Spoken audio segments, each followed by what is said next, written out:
इसको switch mode power supply बोला जाता है।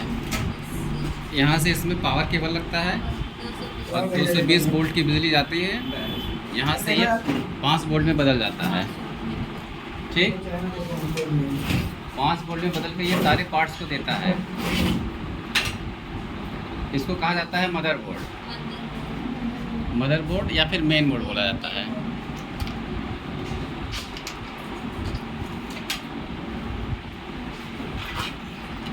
और इसमें ये है हार्ड डिस्क। कंप्यूटर का सारा डेटा हार्ड डिस्क में रिकॉर्ड होता है। जैसे हम कोई भी प्रोग्राम है, फाइल है, वो हार्ड डिस्क में रिकॉर्ड होगा। ये यहाँ पर केबल लगेगा, इससे डाटा आता है। जो भी फाइल बनाते हैं इससे हार्ड डिस्क में जाता है और आता है। और यहाँ से ये इसमें पावर जाता है। ठीक, ये समझ में आ गया? इसको रैम कहा जाता है। ठीक, इसको रैंडम एक्सेस मेमोरी बोलते हैं। यहाँ इस स्लॉट में लगता है, इसको स्लॉट बोला जाता है। समझ में आ गया? Yes sir. अब यहाँ पर है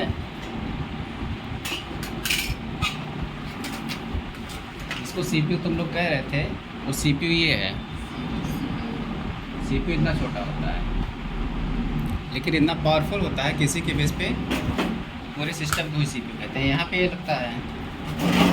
ठीक, उसके ऊपर ये रहेगा और उसके ऊपर सीपीयू फैन रहेगा। ये सीपीयू फैन रहेगा। इसको सबको तोड़ के निकाल डाले हैं।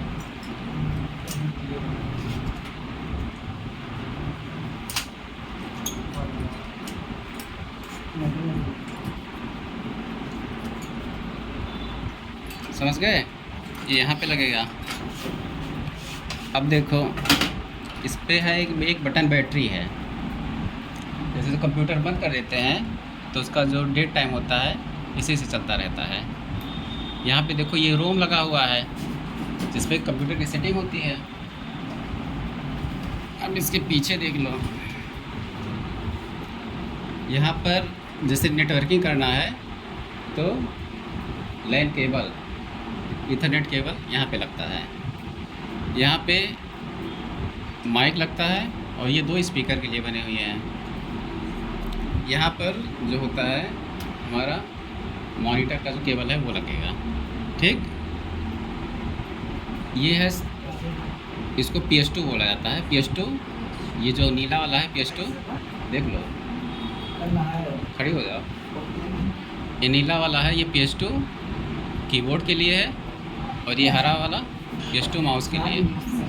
यहाँ पे USB लगता है। USB कीबोर्ड या माउस लगा सकते हैं या फिर पेन ड्राइव लगा सकते हैं।